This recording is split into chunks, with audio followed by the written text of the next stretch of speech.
అంకితం యేసు అంకితం నీకోసం నా జీవితమే ఎంత శోధనెదురైనా ఎన్ని బాధలెదురైనా ఎంత శోధనెదురైనా ఎన్ని బాధలెదురైనా విడువను నిన్ను దేవా. ఆయన కృపకు పాత్రుడయ్యాడు. దేవుని యొక్క కృపకు ఎందుకు పాత్రుడయ్యాడు? నోవహు నిందారహితుడుగాను, అలాగే ఆయన ఇంకెలా ఉన్నాడు నాన్న, నీతిమంతుడుగాను ఉన్నాడు. కాబట్టి యెహోవా దృష్టి ఆయన మీద ఉంది. అప్పుడు ఆయన కృపకు పాత్రుడయ్యాడు. కాబట్టి మనం కూడా ఆయన కృపకు పాత్రలు అవ్వాలంటే మనం ఎలా ఉండాలి నాన్న? నీతిమంతులుగా జీవించాలి. ఈ లోకంలో మరి రకరకాలైనటువంటి పరిస్థితులను బట్టి ఒక్కొక్కసారి కాలు తొట్టిల్లుతుంది, మనసు తొట్టిల్లుతుంది. కాబట్టి మనం కూడా ఎలా ఉండాలంటే స్థిరత్వం కలిగి నోవహులాగా నీతిమత్వం కలిగి ఉండాలి. నిందారహితులంగా ఉంటేనే దేవుడు ఏం చేస్తాడు నాన్న? ఏం చేస్తాడు? మనల్ని కూడా ఆయన దృష్టిలో నీతిమంతుడుగా తీర్చిదిద్దుతాడు. అప్పుడు మనం కూడా ఆయన మార్గంలో నడిచేవారుగా ఉంటాం. కాబట్టి అయితే నోవహు యెహోవా దృష్టి యందు కృప పొందిన వాడాయను. ఎవరి దృష్టి? యెహోవా దృష్టి. ఎందుకు ఆయన ఎందుకు దృష్టి కలిగింది దేవునికి? ఆయన ఎలాంటి వాడు?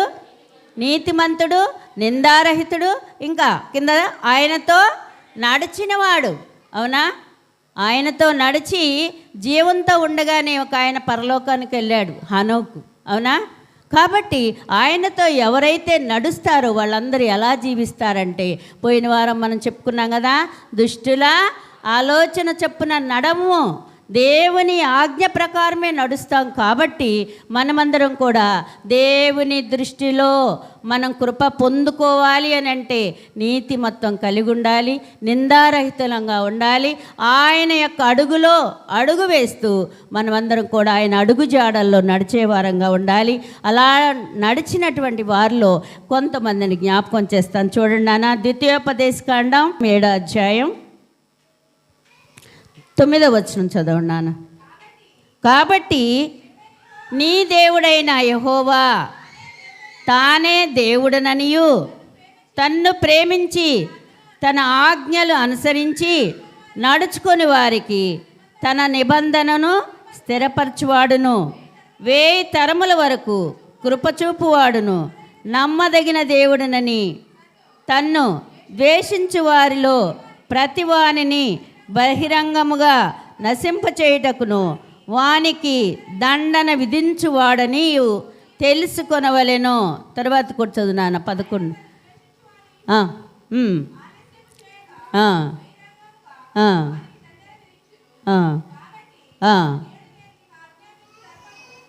నేడు నేను మీకు ఆజ్ఞాపించు ధర్మము,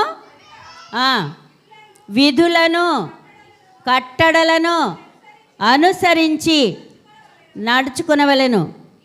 మీరు మీ నిధులను విని వాటిని ఏం చేయాలంట నాన్న? అనుసరించాలి. దేవుని యొక్క ఆజ్ఞలు, దేవుని యొక్క ధర్మము అనుసరించి ఎవరైతే నడుస్తారో అలాంటి వారి పట్ల దేవుడు కృప చూపించే దేవుడు. కాబట్టి మొట్టమొదటగా మరి నోవహును కృప చూపించిన దేవుడు మనకు కూడా ఆ యొక్క కృపను చూపించాలంటే ఏం చేయాలి? మనం ఏం చేయాలి? ఆయన ఆజ్ఞలు, ఆయన విధులు పాటించేవారుగా ఉండాలని దేవుడు ఈరోజు నీతో నాతో హెచ్చరిస్తూ ఉంటుండగా మనమందరం కూడా ఆయన ఆజ్ఞలు పాటించేవారంగా ఉండాలి. 1 రాజులు 3వ అధ్యాయం 6వ వచనం. సొలొమోను ఈలాగు మనవి చేసెను, నీ దాసుడును నా తండ్రి అయిన దావీదు నీ దృష్టికి అనుకూలముగా సత్యమును నీతిని అనుసరించి యథార్థమైన మనసు గలవాడై ప్రవర్తించెను కనుక నీవు అతని ఎడల పరిపూర్ణ కటాక్షమగుపరచి ఈ దినమున ఉన్నట్లుగా అతని సింహాసనం మీద అతని కుమారుని కూర్చుండబెట్టి అతని యందు ఏం కృపననా మహాకృపను చూపి ఉన్నావు. ఎవరు మాట్లాడుతున్నారు? ఇవి సొలొమోను మాట్లాడుతున్నాడు. దేవుని యొక్క కృప కోసం మాట్లాడుతున్నాడు. అయ్యా, మా నాన్నగారి నువ్వు ఎలా కృప చూపించావో ఆయన సింహాసనం మీద ఉన్నటువంటి నా పట్ల కూడా నీ కృపను కృమ్మరించయ్యా. ఎలాంటి కృప అంటే దానికి ఒక పక్కన పేరుంది. ఏంటి కృపనా? మహాకృప, మహా అభివృద్ధి అంటాం చూసారా? అవునా? మహానందం, ఆనందం వేరు, మహానందం వేరు. అట్లా మహాకృప అంటే అంత కృప నాకు కూడా చూపించయ్యా అని ఎవరు అడుగుతున్నారు? సొలొమోను గారు అడుగుతున్నారు. మా నాన్నకి చూపించిన కృప నాకు కూడా చూపించయ్యా అని చెప్పేసి దేవుణ్ణి అడుగుతూ ఉండగా, ఒకటేమో ఆయన మార్గంలో నడవాలి, ఆయన ధర్మాలు అనుసరించాలి, ఆయన వాక్యాన్ని అనుసరించాలి. అలా అనుసరించినట్లయితే దేవుని కృపకు పాత్రలం అవుతాం. అలాంటి మహాకృపకు పాత్రుడైనటువంటి వాడెవరు? దావీదు గారు. ఆ కృపను నాకు కూడా దయచేయని సొలొమోను గారు దేవుణ్ణి అడుగుతున్నారు. కాబట్టి ఆయన కృప ఎంతవరకు మన మీద ఉంటుంది అని అంటే చూడండి నాన్న, దినవృత్తాంతముల గ్రంథం 16వ అధ్యాయం 34వ వచనం చదవండి. యెహోవా దయాళుడు కాబట్టి ఆయన కృప నిరంతరం ఉంటుందంట. ఆయన కృప ఎలా ఉంటుంది నాన్న? నిరంతరం ఉంటుంది. ఒకసారి కృప చూపించి ఒకసారి మరి మనల్ని శిక్షించే దేవుడు కాదు. ఎందుకంటే ఆయన దయాళుడు, ఆయన కృపామయుడు, ఆయన ప్రేమామయుడు. కాబట్టి ఆయన కృప ఎంతవరకు ఉంటుందంట మన మీద? నిరంతరం. ఒక మాట చెప్పుకున్నాం కదా, ప్రభువునందు నీ ప్రయాస వ్యర్థం కాదని ఎరిగి స్థిరులుగాను కదలని వారుగాను క్రీస్తు కార్యాభివృద్ధి నందు ఎప్పుడునా ఎప్పటికీ ఆసక్తి కలిగి ఉండమని ఎలా చెప్పారో అలాగే ఈ కృప కూడా, దేవుని యొక్క కృప కూడా మనకి ఎప్పటికీ కూడా ఆయన కృప నిరంతరము మన పట్ల ఉంటుంది. ఎందుకంటే ఆయన ఎలాంటి వాడినా? దయాళుడు. ఆయన ఎలాంటి వాడు? దయా దాక్షిణ్య పూర్ణుడు. కాబట్టి మరి దావీదు గారు కూడా ప్రార్థన చేస్తున్నారు. చూడండి 31వ కీర్తన 16వ అధ్యాయం 31వ కీర్తన 16వ అధ్యాయం చూడండి నాన్న.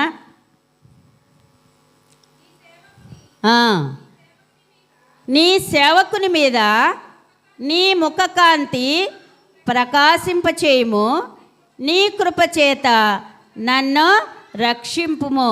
ఏమని ప్రార్థన చేస్తున్నాడు? అయ్యా, చీకటిలో ఉన్నటువంటి మా ముఖాలని వెలుగులోనికి రప్పించయ్యా, నీ కృపచేత నాకు రక్షణ భాగ్యం ఇవ్వయ్యా అని దేవుని సన్నిధిలో దావీదు గారు ప్రార్థన చేస్తున్నాడు. 31వ అధ్యాయం 16వ వచనం నాన్న.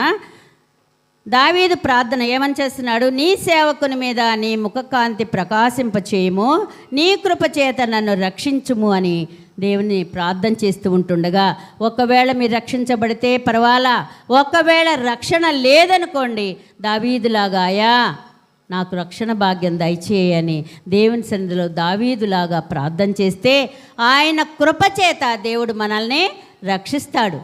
ఆయన రక్షించబడాలంటే ఆయన కృప కూడా ఉండాలి. నువ్వు ఉపవాసం ఉండు, లేకపోతే ప్రతి వారం రా, లేకపోతే ఎక్కువగా ప్రార్థనలో ఉండు.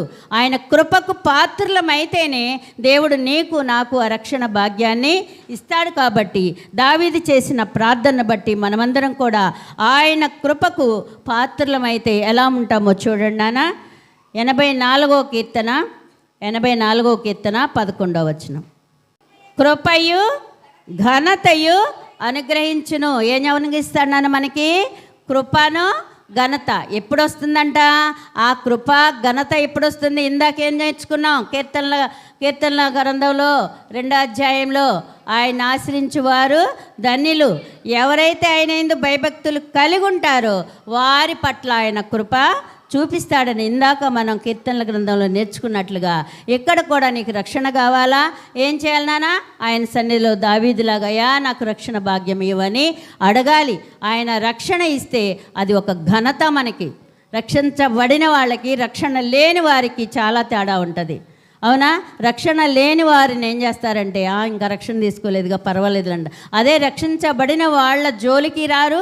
ఒకవేళ వస్తే వీళ్ళు ఏం సమాధానం చెప్తారు? అయ్యో నేను బాప్తిసం తీసుకున్నాను, నేను రక్షించబడ్డాను, నేను అలాంటి తప్పుడు పనులు చేయను అని చెప్పేసి జవాబు చెప్తారు. కాబట్టి అలాంటి ఘనత రక్షించబడినటువంటి వారికి ఉంటుంది. కాబట్టి మనమందరం కూడా మరి సామెతల గ్రంథం 15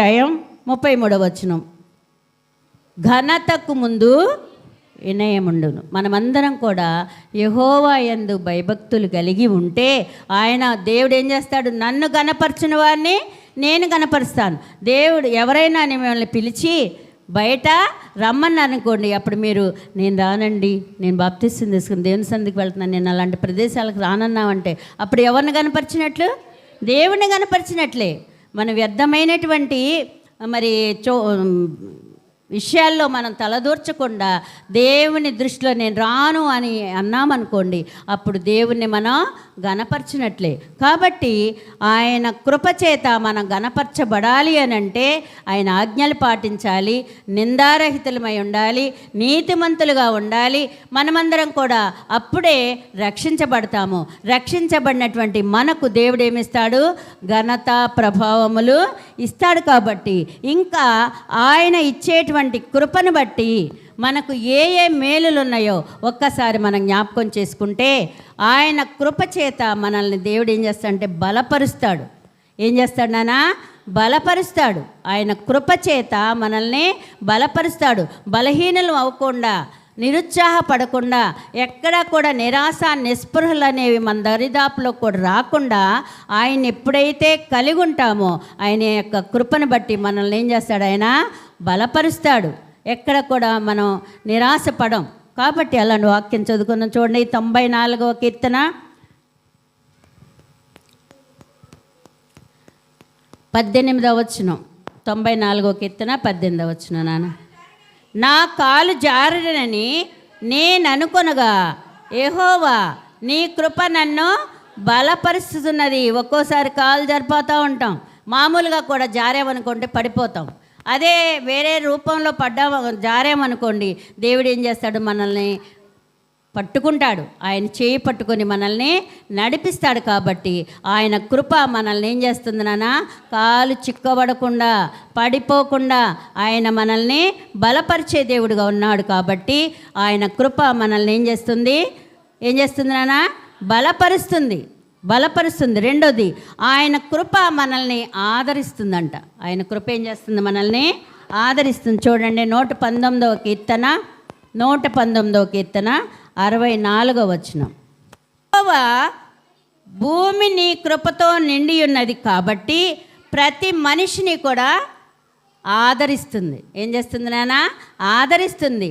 కాబట్టి రాత్రి మనం ఏమి నేర్చుకున్నాము? భూమియు దాని సంపూర్ణతయు, లోకమును దాని నివాసులను యెహోవావే. కాబట్టి ఈ భూమి మీద ప్రతి మనిషిని కూడా దేవుడు ఏం చేస్తున్నాడు? ఆదరిస్తూ ఉన్నాడు. ఆయన కృపలో మనల్ని ఆదరిస్తున్నాడు. కాబట్టి మనల్ని ఆయన కృప మనల్ని బ్రతికిస్తుంది కూడా. 119వ కీర్తన చూడండి నాన్న. 119వ కీర్తన 88వ వచనం చూడండి. నీవు నియమించిన శాసనములను అనుసరించినట్లు నీ కృప చేత నన్ను బ్రతికింపుము. ఏం చేస్తుంది? ఆయన కృప మనల్ని బ్రతికిస్తుందంటే దేంతో బ్రతికిస్తుంది?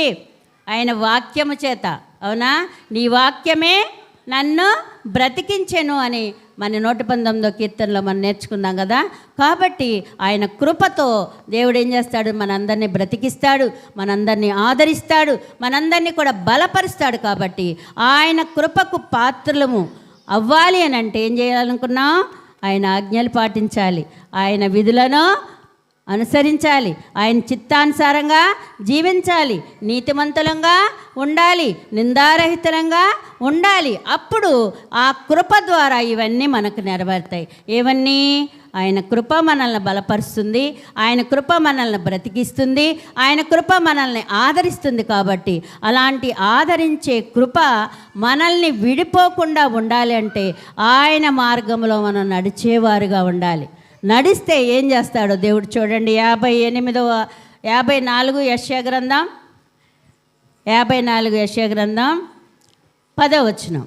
యెషయా గ్రంథం 54 10వ వచనం చదవండి. మనందరికీ తెలిసిన మాట. పర్వతములు తొలగిపోయినను, మెట్టలు దద్దరిల్లినను, నా కృప నిన్ను విడిచిపోదు అని దేవుడు నిన్ను నన్ను బలపరుస్తున్నాడు.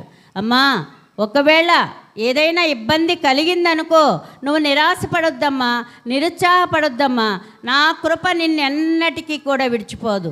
మెట్టలు దద్దరిల్లినాను, పర్వతములు తొలగిపోయినా కూడా నా కృప నిన్ను వెంటబెట్టుకునే ఉంటుంది. కాబట్టి నా కృపకు పాత్రలు అవ్వాలంటే నువ్వు నీతిమంతుడిగా జీవించు, నిందారహితుడిగా జీవించు. నీలో ఉన్నటువంటి ఆ యొక్క ఇబ్బందులన్నీ కూడా తొలగించాలంటే, నా కృపకు పాత్రుడు అవ్వాలంటే నా ఆజ్ఞలన్నీ నన్ను అనుసరించి జీవించాలని దేవుడు ఈరోజు నీతో నాతో మాట్లాడుతూ ఉంటుండగా 1 కొరింథీయులు రాసిన పత్రిక 15వ అధ్యాయం 10వ వచనం చదవనానా. అయినను నేనేమై ఉన్నాను, అది దేవుని కృప వలననే అయ్యున్నాను అని ఎవరంటున్నారు ఇక్కడ? పౌలు గారు అంటున్నాడు, నేనేమై ఉన్నానో అది నీ యొక్క కృపేనైనా. ఆ యొక్క పాపములో ఉండి కొట్టుమిట్టాడుతున్నటువంటి నన్ను నీ యొక్క వెలుగుతో నన్ను మార్చావయ్యా, నీ సాధనంగా నన్ను వాడుకున్నావయ్యా, నీ పనిముట్టుగా నన్ను తీర్చిదిద్దావయ్యా, నీ సేవకునిగా నన్ను నిలబెట్టావయ్యా అని చెప్పేసి ఇక్కడ పౌలు గారు ఏమంటున్నాడు? నేనేమై ఉన్నానో అది నీ కృప. అప్పుడు కృప ఆయన మీద ఉన్నదా? అప్పుడు కృప ఆయన మీద ఉందా? సౌలుగా ఉన్నప్పుడు లేదు. అప్పుడు దుర్మార్గుడుగా ఉన్నాడు, చెడ్డ పనులు చేస్తున్నాడు, దేవునికి వ్యతిరేకంగా జీవించాడు. దేవుని యొక్క మార్గంలోకి వచ్చిన తర్వాత ఆయన సాధనంగా వాడుకున్నాడు. కాబట్టి ఇప్పుడు నేనేమై ఉన్నానో అది దేవుని యొక్క కృప అంటున్నాడు. కాబట్టి కృపకు మనందరం కూడా పాత్రలం అవ్వాలంటే మనల్ని బట్టి మనం హెచ్చించుకోకూడదు, దేవుని బట్టి మనం హెచ్చించబడాలి. కాబట్టి మనమందరం కూడా ఆయన కృపకు పాత్రలం అవ్వాలి అని అంటే మనమందరం కూడా కృపలో నిలకడగా ఉండాలంటే చదవండి ఒకసారి అపోస్తలుల కార్యం గ్రంథం 13వ అధ్యాయం 43వ వచనం చదువుదాం.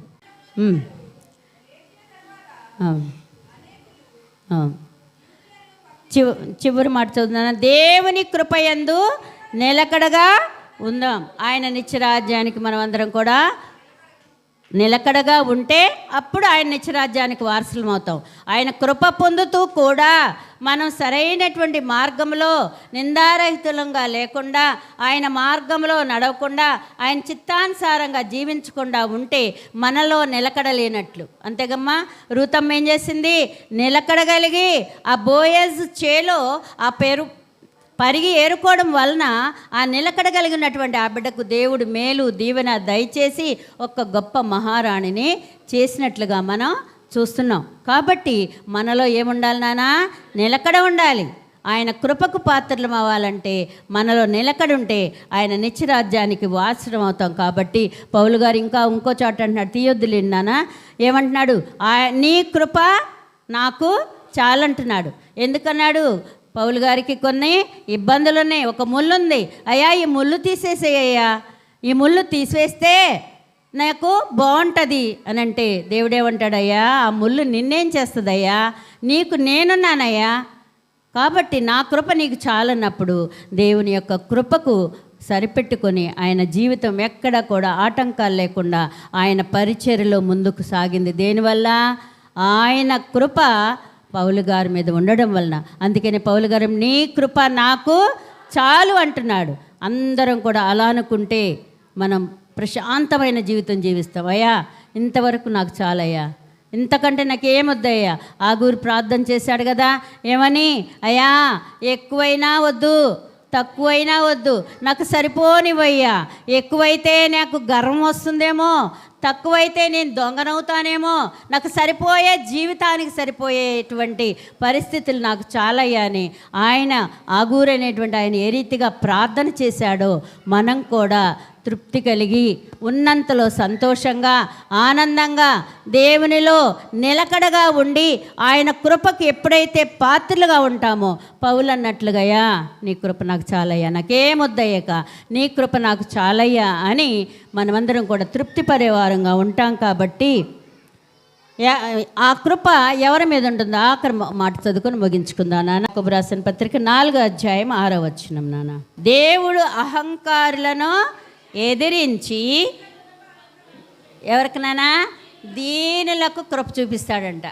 గొప్ప గొప్ప వాళ్ళకి ఆయన కృప అక్కర్లా, వాళ్ళకి డబ్బు ఉంటుంది, ఆస్తి ఉంటుంది, అంతస్తు ఉంటుంది, అంగుబలం ఉంటుంది, అన్నీ ఉంటాయి. కానీ మనలాంటి వాళ్ళం దేని మీద ఆధారపడాలి? ఆయన కృప మీద ఆధారపడాలి. అహంకారులను ఎదిరించి దీనులకు ఆయన కృప చూపిస్తాడు. కాబట్టి మనం రక్షించబడాలి అని అంటే ఏం చేయాలి? ఇంకొక మాటది ముగిస్తా. పిలిపిలికి రాసిన పత్రిక 1వ అధ్యాయం 2వ వచనం.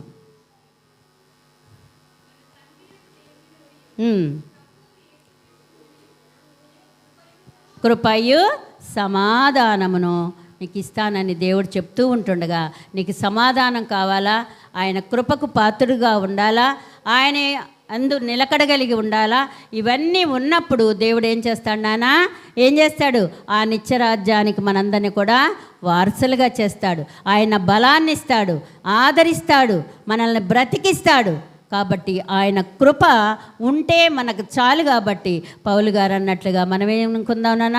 అయ్యా నాకు ఎన్ని ఇబ్బందులు ఉన్నా సరే నీ కృప ఉంటే నాకు చాలయ్యా, నీ ఆదరణ ఉంటే నాకు చాలయ్యా, నువ్వే నన్ను నడిపిస్తావయ్యా, నువ్వే నన్ను బలపరుస్తావయ్యా అని మనమందరం కూడా ఆయన కృపకు పాత్రలం అవ్వాలంటే నోవాహు మొదటి చదవండి 6వ అధ్యాయం.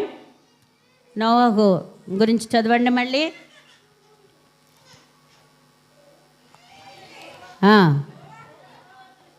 అయితే నోవహు యెహోవా దృష్టి యందు కృప పొందినవాడాయను. ఏం చేశాడు నాన్న? నోవహు ఏ రీతిగా కృప పొందాడో మనం కూడా కృప పొందాలి అని అంటే మరలా ఒక్కసారి 6వ అధ్యాయం 9వ వచనం చదవండి. ఆదికాండం 6:9. నోవహు నీతిపరుడును తన తరములో నిందారహితుడై ఉండెను. నోవహు దేవునితో కూడా నడిచాడు. కాబట్టి నోవహు పట్ల దేవుని కృప అంత అధికంగా ఉంది. మన పట్ల కూడా ఉండాలి అని అంటే నోవహు మీద తన కృప ఎందుకుంది? నిందారహితుడిగా ఉంది, నీతిమంతుడిగా ఉన్నాడు. కాబట్టి ఆయన ఏం చేశాడు? ఆయన కృపకు పాత్రుడయ్యాడు. మనం కూడా ఆయన కృపకు పాత్రులం అవ్వాలంటే అలాంటి నిందారహితులంగా, మరి ఆయన ఆజ్ఞలు పాటించే వారంగా, మరి ఆయనను అనుసరించి జీవించే వారంగా ఉంటే దేవుడు ఆ కృపకు మనల్ని కూడా పాత్రలు చేస్తాడు. ఎప్పుడైతే ఆయన కృపకు మనం పాత్రలం అవుతామో ఆయన నిత్యరాజ్యానికి వారసులం అవుతాం.